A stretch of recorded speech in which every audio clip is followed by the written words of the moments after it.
The government just announced that they are going to bail out the people that lost money at Silicon Valley Bank. When Silicon Valley Bank was shut down on Friday because they ran out of money, the big question was, what happened to all of my money that was at Silicon Valley Bank? Now, if you kept under $250,000 in your bank account at Silicon Valley Bank, it wasn't that big of a deal because you have FDIC insurance that insures you up to $250,000. But what if you're a business that has hundreds or thousands of employees and now you have a big payroll, so you have to keep a lot of cash in reserves? Now, what happened to that money? Like Roblox, for example, kept $150 million in their account at Silicon Valley Bank. You had companies like Rocket Lab USA, which had $38 million in their bank account at Silicon Valley Bank.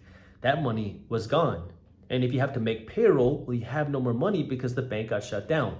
Well, this not that long ago, a few hours ago, Treasury Secretary Janet Yellen worked with the Federal Reserve Bank to release a joint press statement. And what they said was, let me read you the first line.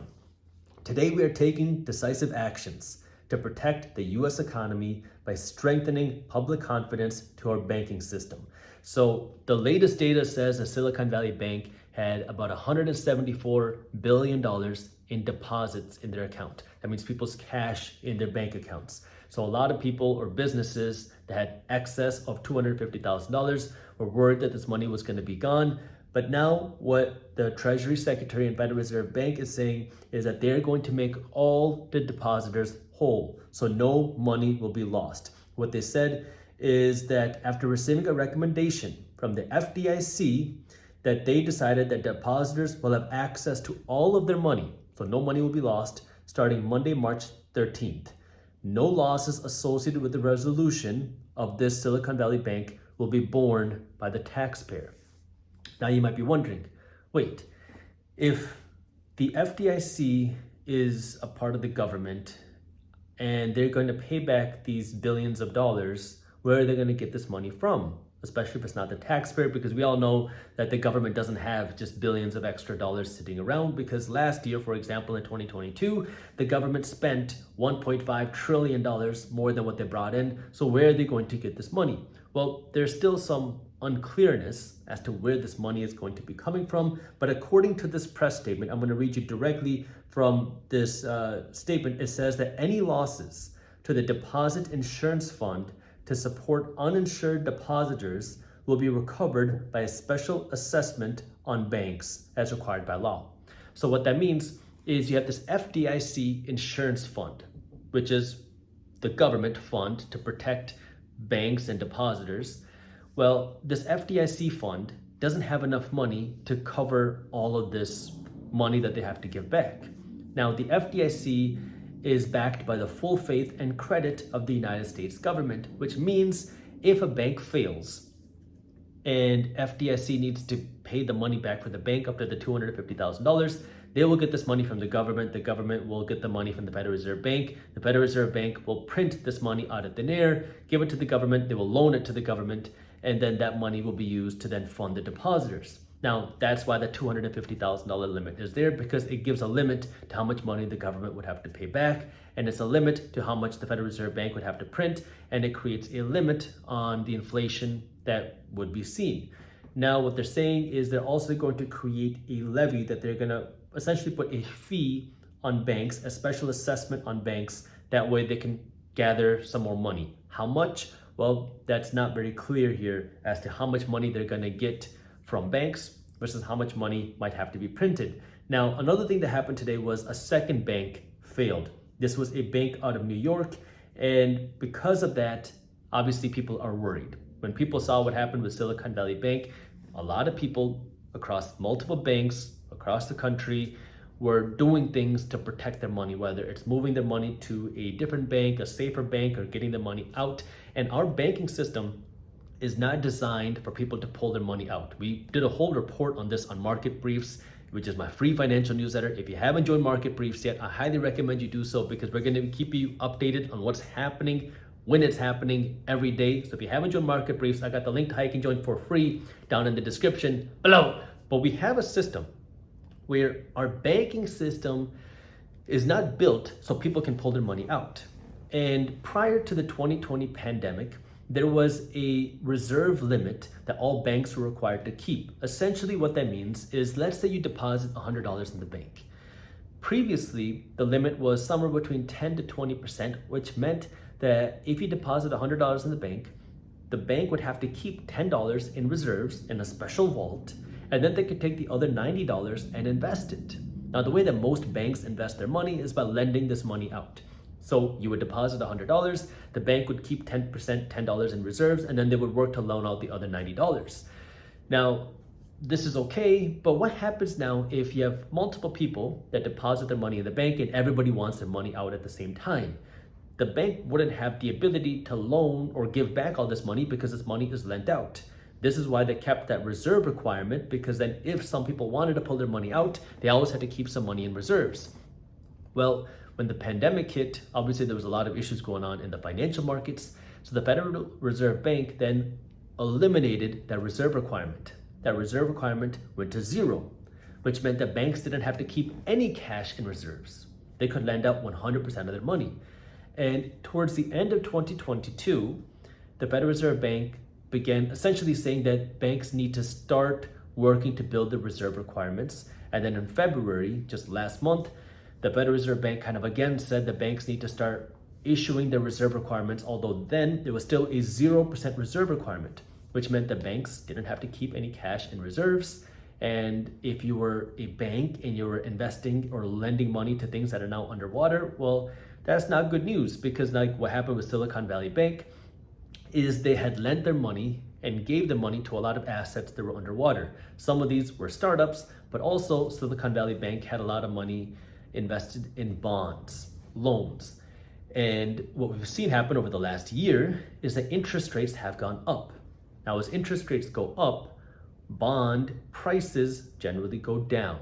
So the yield, the interest rate goes up versus the value of these bonds go down. So Silicon Valley Bank held a lot of these bonds, which now were having a lower valuation, meaning that the bank was underwater on a lot of their loans. And over the last week, they were really scrambling to get more money.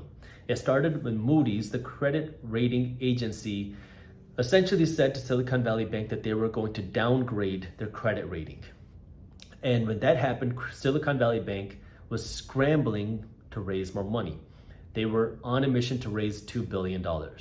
And because they had such a short time span, like we're talking Wednesday of just a few days ago, like 5 days ago, they were trying to raise this $2 billion and they didn't have enough time to get like non-disclosure agreements and confidentiality agreements out there.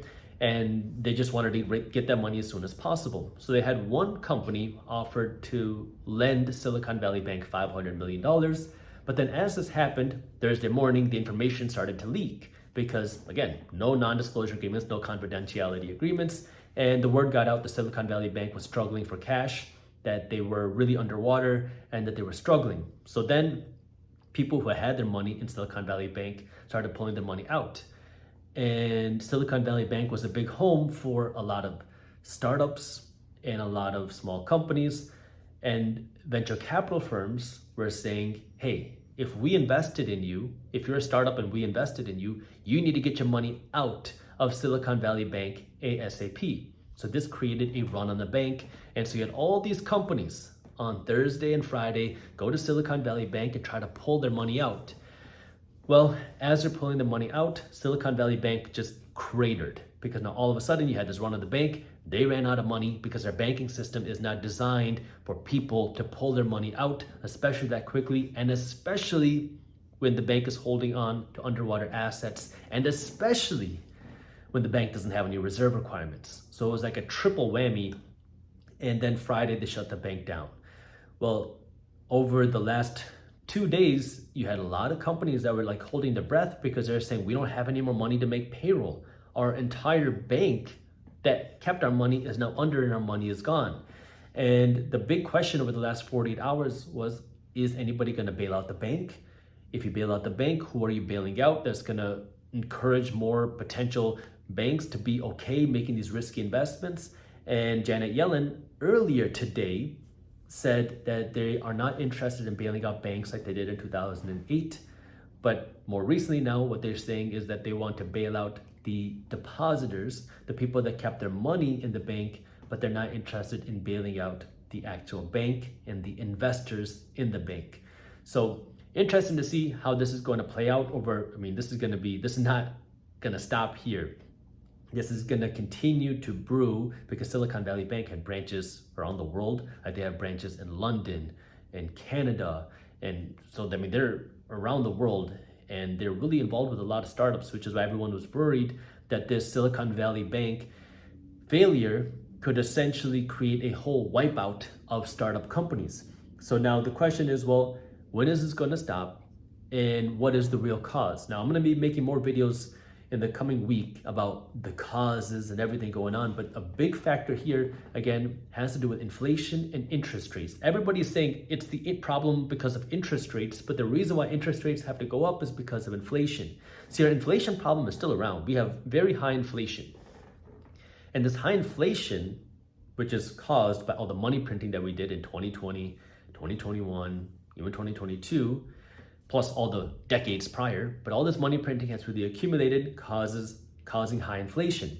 Now this high inflation is causing the economy to slow down because people have less ability to spend. You have to spend more money on gas and eggs and your rent, so you have less money to go out and spend somewhere else, so the economy is slowing because of that. Well, this high inflation is also a big problem because you can't sustain an economy that has super high inflation, so the Federal Reserve Bank is now trying to fix the problem that was created by all the money printing that they did, which is by doing the opposite of money printing, which is getting the money out. How do you get the money out? Well, one of the tools that they have to do that is by raising interest rates. However, the side effect of raising interest rates is a slowdown in the economy. So the Federal Reserve Bank is raising interest rates, but the raising interest rates, while it's supposed to bring down inflation, also has a side effect, which is slowing the economy. So now you have this double whammy in the economy. The higher interest rates are hurting the economy. The high inflation is hurting the economy. And right now, the higher interest rates are not high enough to bring inflation down, but it's still causing pain to the economy. The high inflation has not gone down fast enough, but it's still causing pain to the economy. And now, according to the most recent report by the Federal Reserve Bank, Jerome Powell is saying that it looks like he's going to have to be even more aggressive on his interest rate hikes, and interest rates might have to go higher than originally expected. So the economic pain is not done. This Silicon Valley Bank shutdown is just the beginning, and this is where, there's a lot of articles over the weekend talking about how this is contained to the tech sector. This is contained to Silicon Valley Bank. This is contained, we had another bank shutdown in New York today. So this is definitely not contained to one bank. And this is where understanding, look, be prepared. Make sure you're taking care of your finances. Be prepared for really anything. Make sure you're saving money. Make sure you're investing money and understanding that, look, don't just blindly trust what everybody is saying. Don't trust what anybody is saying, even a random guy on YouTube. Make sure you're taking care of yourself. That way, I'm just reading all the reports as I'm making this. Take care of yourself, because this is one of those things where until you get slapped in the face, like I talked about this in my most recent interview with Tom Bilyeu on Impact Theory, people will say everything is fine until they get slapped in the face.